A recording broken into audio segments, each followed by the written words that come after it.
Okay, let's dive in. Imagine you're heading out, just your daily commute, maybe walking the dog. You expect to be safe. Right, that's the baseline expectation. But the reality on our local roads has been getting tougher. Serious crashes, even fatalities, they've been increasing. Yeah, and the source material we looked at has a pretty stark fact. It really does. Yeah. In 2024, Prince William County had the second highest number of roadway crashes in Virginia, Second highest. That's significant. and that included 28 fatalities. Tragically, this level of serious injury and death has been pretty consistent over the last decade. That persistence, that decade-long trend, it's a huge concern, isn't it? It's not just a statistic, it's lives, Yeah, families affected. absolutely. It's a community issue, not just a traffic problem. And that's really why addressing it became such an imperative. Exactly. And that urgency is what we're exploring today in this deep dive. Mm-hmm. We're looking at how Prince William County is tackling this head on. Mm-hmm.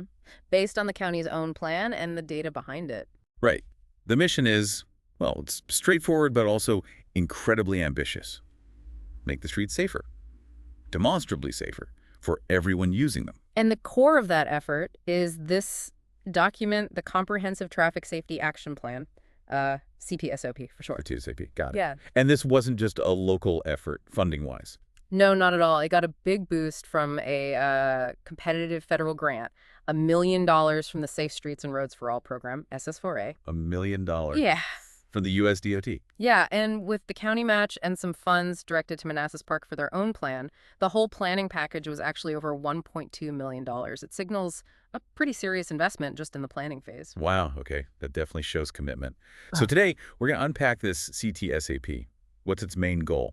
How did the community actually shape it? And what did the data really show? Where are the crashes happening? Why are they happening? Exactly. And then what are the specific strategies and projects they're putting first to hopefully turn this trend around? So, going back to the why, it really boils down to that decade-long increase in severe injuries and fatal crashes. That's the driver. It's a direct response to what you could call a safety crisis, really. It needed a structured, data-informed approach. Definitely. And the ultimate goal, the sort of guiding star for the CTSAP, it's powerful.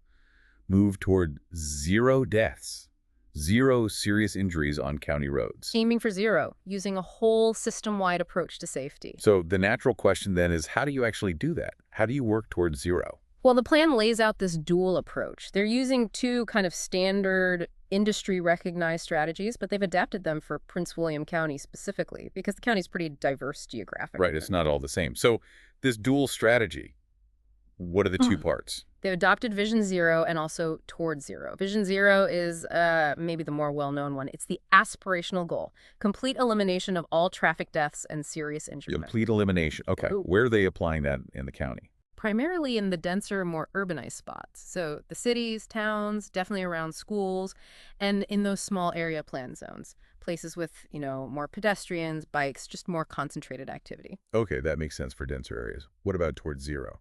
So Towards Zero nationally, this aligns with the Towards Zero Deaths, or TZD philosophy. It shares the same core belief that even one death is unacceptable. But it's maybe a bit more pragmatic for the county's broader landscape. Pragmatic how? It recognizes that getting to absolute zero immediately everywhere might be, well, a stretch right away. So its main goal is to build a culture of safety. A culture affecting behaviors, policies, road design. Exactly, all of it. Yeah. To get the biggest possible reduction in deaths and serious injuries. And this is the strategy they're applying in the less urbanized areas, the suburban and rural parts of Prince William County. Gotcha. So different tactics for different environments. Vision zero for the busy spots, towards zero for the rest. But, and this is crucial, the underlying belief is the same for both. Every single death, every serious injury is unacceptable. Full stop. It's driven by valuing human life, not just hitting a statistical target. Precisely. And what's really interesting is the philosophy underpinning the whole thing. It's more than just a list of projects. It's built on these key principles and this framework called the safe system approach. Okay, tell us about those principles first. What guides the plan? Well, first off, they start by saying true accidents are actually pretty rare. Most crashes, especially the bad ones, they often come from human mistakes, yes, but also system failures. System failures, Ugh. like problems with the road design itself, Mhm. or policies. Exactly, things that can be identified and fixed. So the plan is really rooted in using data to find those contributing factors. It's about moving beyond just blaming the driver and looking at the whole system. Right. And it's proactive, you mentioned. Yes, very much so. The idea is to make changes before crashes happen, not just react afterwards. And a huge principle is prioritizing safety for the most vulnerable. Vulnerable users, meaning pedestrians, cyclists, kids, older folks. Yep, those who have less protection. And also vulnerable communities. The plan identifies these as low-income, minority, or underserved areas, folks who might face more barriers to getting around safely. Okay. And the focus is specifically on preventing the worst outcomes. Right. Deaths and serious injuries. They acknowledge minor crashes might still happen, but the priority is eliminating those life-altering events. It's about using resources wisely to save lives. Makes sense. Maximize the impact. And another big theme is shared responsibility. Safety isn't just VDOT's job or the police's job. It involves everyone. County departments, schools, transit agencies, and importantly, the community itself. Everyone has a part to play. And they tie safety improvements to making it easier and safer to not drive alone. Improving walking, biking, transit options, building that multimodal network. So all these principles lead into this safe system approach. Exactly. That's the main framework. It's officially adopted by US DOT, by VDOT too, and it puts human lives and safety right at the center of how we design and manage roads. Okay, the safe system approach. What are its core components? It's got 5 main elements, all interconnected: safer people, safer speeds, safer roads, safer vehicles, and post-crash care. 5 elements working together. The idea is if you strengthen all of them, you create these layers of protection, redundancy. Redundancy. So if one thing fails, like a driver makes a mistake, another layer kicks in to prevent a tragedy. That's the core idea. And the fundamental belief behind it is really profound. People will make mistakes. We're human.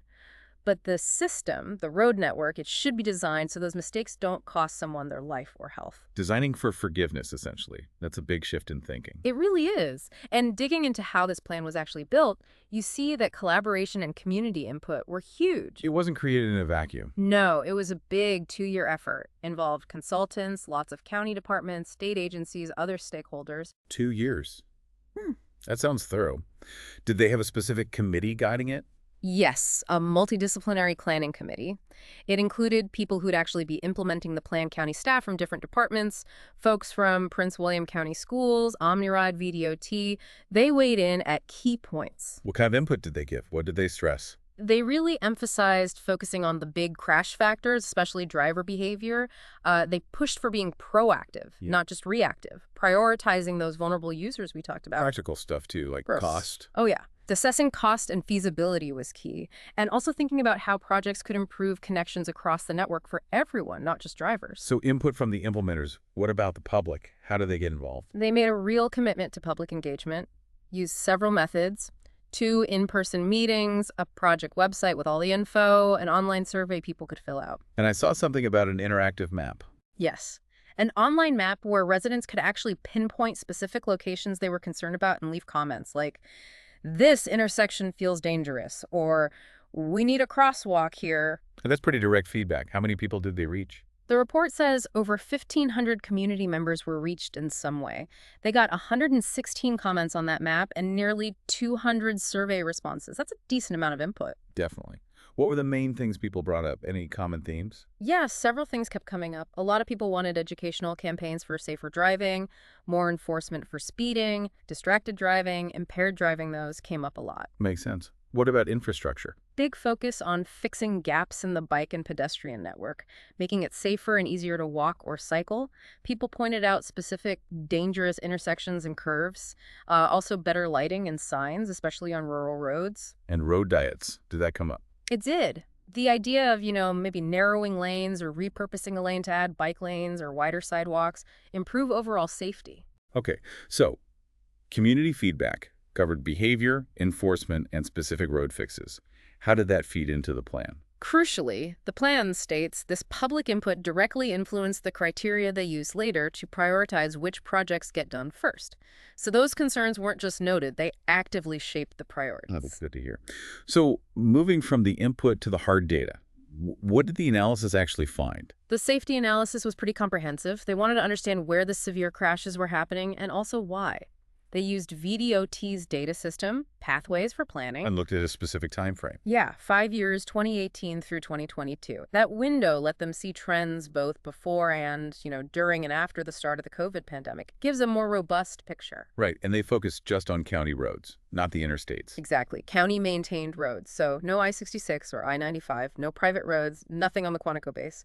Just the roads the county has direct influence over for this plan. Okay. What methods did they use for the analysis? 3 main approaches. First was network screening, using something called the EPDO method. EPDO. Equivalent property damage only. It's a way to weight crashes based on severity. Fatal crashes get the highest weight, then serious injury, minor, then just property damage. It helps pinpoint spots with the highest combined frequency and severity. So not just the number of crashes, but how bad they were. What did EPDO show? Key finding. The high EPDO spots were often urban intersections, especially where major roads meet collector roads, or high-volume roads, both urban and rural, particularly sections with curves, places where risks tend to stack up. Busy intersections, curvy roads. That feels intuitive. What was the second method? Building on that, they developed the High Injury Network, or HIN. This specifically highlights the roads and intersections with the highest concentration of fatal and serious injury FSI crashes. So mapping the historically most dangerous places. Pretty much. It helps target reactive safety projects fixing known problems, and they broke the HIN down into 2 tiers based on severity. And the stats on the HIN were pretty stark, right? Really stark. Get this. The HIN roads make up only 4.4% of the total road mileage in the county. Just over 4%. Okay. But those roads account for half 50% of all fatal and serious injury crashes. Wow. Half the worst crashes on less than 5% of the roads. And tier I of the HIN, the absolute highest severity spots, that's just 1.8% of the mileage, but it accounts for a quarter, 25% of all FSI crashes. That's incredibly concentrated. It really shows where the biggest problems lie. Absolutely. It's a powerful tool for targeting resources effectively. Okay, so that's the HIN for reactive measures. What was the third analysis? The third one created the High Risk Network, or HRN. This shifts the focus from where crashes happen to why they're likely to happen. It looks at inherent road characteristics. Like speed limits, road type, Yeah. intersection design. Exactly. Land use context, too. It identifies locations for proactive strategies trying to reduce risk before severe crashes pile up, even if the location doesn't have a terrible history yet. So HIN looks back at crash history. HRN looks forward at inherent risk. You got it. And the HRN analysis found some key risk factors. Speed was a big one. Speeds over 45 miles per hour were strongly linked to higher FSI risk on both urban and rural roads. Over 45 mile per hour is a key threshold. What else? Signalized intersections and higher-order roads, like principal arterials, showed up disproportionately on the HRN for FSI crashes. Which connects back to the EPDO findings about intersections and major roads again, multiple analyses pointing to similar areas. It does seem to reinforce those findings. Beyond locations, the analysis also looked at specific crash trends, like what behaviors or user types are overrepresented in those really bad FSI crashes. Okay, what did they find there? Well, impaired driving is a major issue. Only about 8% of all crashes involved impairment. Duh. But those crashes accounted for over 24% of the fatal and serious injury crashes, almost a quarter. Statistically, an impaired driving crash was nearly 4 times more likely to result in an FSI. 4 times more likely. That really underscores the danger. Definitely. And pedestrians and cyclists also highly vulnerable. They're involved in a small share of total crashes, maybe 2%. But, again, Again, a disproportionate share of the serious outcomes. 18.7% of all FSI crashes involved a pedestrian or cyclist.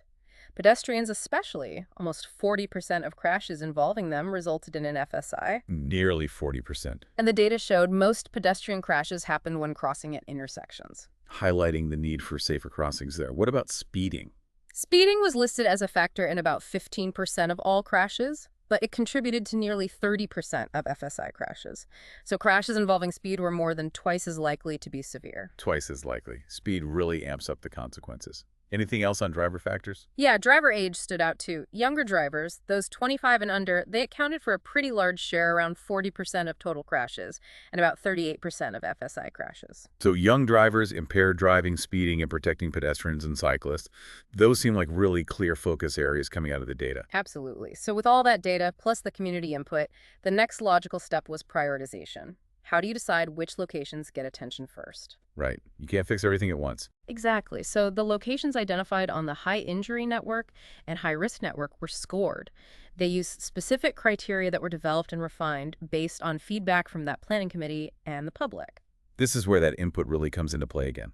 What were the scoring criteria? They covered several key areas aligned with the plan's values. First was equity. Equity. How did they measure that? By looking at proximity to designated equity emphasis areas or disadvantaged census tracts or areas of persistent poverty, places where safety investments could help address historical underinvestment or disparities. Okay, trying to ensure fairness and where the money goes. What else? Safety and vulnerable users. This was a big one. It looked at how close a location was to schools. They used a half-mile buffer and even had a list of high-priority schools. It also considered the concentration of biked crashes nearby and, importantly, the HINH severity tier of the location itself. So prioritizing the most dangerous spots and places where vulnerable people are concentrated. Precisely. Then there was connectivity. How well does a project help fill gaps in the walking and biking network? Does it improve access to transit, like bus stops or train stations? Supporting that multimodal goal we talked about? Yep. And accessibility. This looked at proximity to towns, cities, county activity centers, those small area plan areas, and also areas expected to see a lot of future growth in population or jobs. So focusing safety efforts where people are now and where they're likely to be in the future. Makes sense. And finally, public input was its own criterion. If the community specifically flagged a location during that engagement process, that boosted its score. So public comments directly translated into points for prioritization. That's right. Based on the total score from all these criteria, locations got an overall priority score and were grouped into tiers. Tier 1 is the highest priority. And the plan lists some specific Tier 1 locations. Can you give us examples? Sure. The list includes some major well-traveled roads, things like Richmond Highway, Route 1, Sudley Road, Prince William Parkway, Minnieville Road, Centerville Road, Old Centerville Road, Liberia Avenue, Fraley Boulevard, Rugby Road, Dumfries Road, roads many listeners probably know well. Those are definitely key corridors across the county. Yeah, and the plan actually notes that for some of these high priority segments, projects are already funded or being studied, like parts of Route 1 are being widened, and there's a specific safety study, the Sudley 234B STARS study, already underway for part of Sudley Road. So some of the top priorities are already getting some level of attention. Right. Now, once you've identified the priority locations, you need the right tools, right? The countermeasures and strategies. Exactly. These are the specific actions designed to tackle those risk factors, the infrastructure problems, the behavioral issues, vehicle factors, environmental factors to reduce fatalities and serious injuries. Let's talk about the infrastructure tools first. Physical changes to the roads. The plan reviewed over 75 different options and ended up recommending about 30 specific countermeasures for potential use. The appendices have the full list, but examples include things like high visibility crosswalks, making them easier to see. Okay. Rectangular rapid flashing beacons, RRFBs, those are the flashing lights pedestrians can activate at crosswalks. Yes. I've seen So, those. speed tables, those wider, flatter speed humps, roundabouts, which can significantly reduce severe intersection crashes, road diets, like we mentioned, automated speed enforcement in specific high-risk areas, and improved lighting at intersections. So a real toolbox of engineering solutions. If the problem is pedestrian safety at an intersection, maybe you use RRFBs or better crosswalks. If it's speeding, maybe speed tables or ASE. Exactly. You match the tool to the specific problem identified by the data. But it's not just about engineering. The plan also includes systemic safety strategies. Right, the non-engineering stuff. Programs, policies, education. Correct. And these were developed with input from lots of different partners. Police, fire and rescue, the schools, not just the transportation folks. About 15 of these broader strategies were recommended. And I remember reading something about neighborhood streets specifically. Yes, there's an updated residential traffic management guide, the RTMG. It focuses on traffic calming and safety on those lower speed neighborhood roads, usually 25 miles per hour or less, where the traffic is mostly local residents. It has its own set of tools, both infrastructure and systemic, tailored for neighborhoods. Okay, so identified problems, prioritized locations, and a toolbox of solutions, both physical and programmatic. How does this all come together in terms of actually getting things done, implementation? Well, the plan lays out policy and process recommendations. They're structured around those 5 safe system elements we talked about earlier: safer people, speeds, roads, vehicles, post-crash care.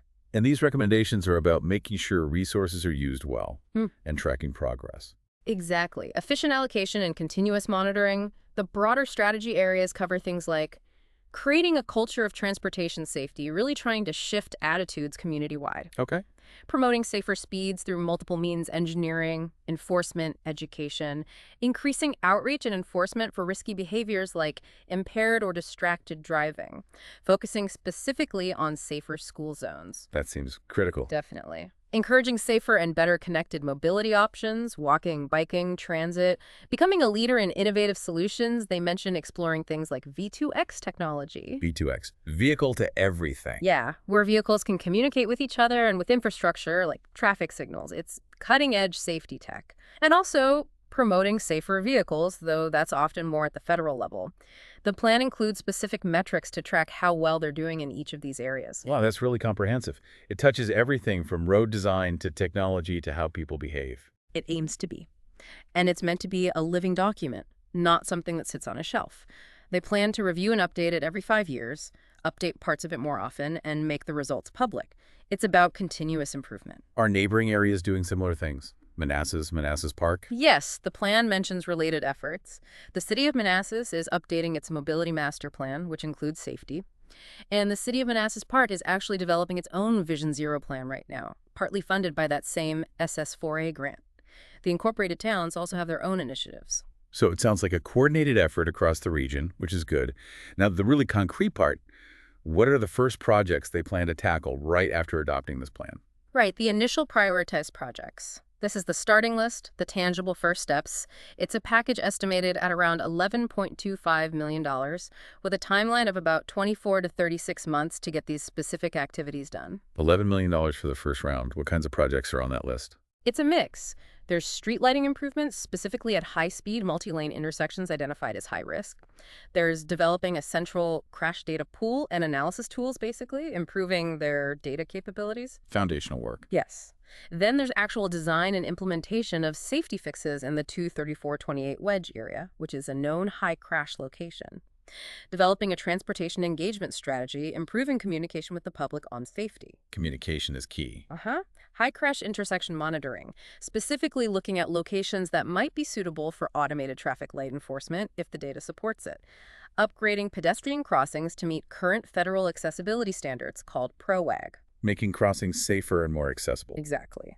Roadway departure remediation on rural roads, measures to help prevent vehicles from running off the road.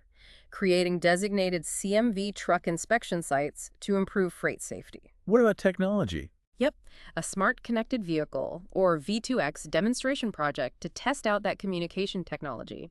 Installing variable message boards for real-time safety info. A safer schools project focusing on pedestrian safety improvements near schools. And launching a detailed safety audit for the Minnieville Road corridor. That's quite a list.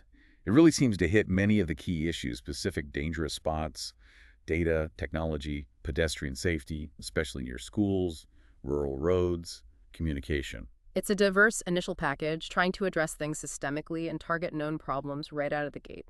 So this isn't just a plan on paper. These are the actions intended to start making a difference relatively quickly. And importantly, adopting this whole CTSP makes Prince William County eligible to apply for future SS4A implementation grants. Those grants could bring in significant federal dollars for the bigger construction projects identified in the plan down the road. So adopting the plan unlocks potential future funding.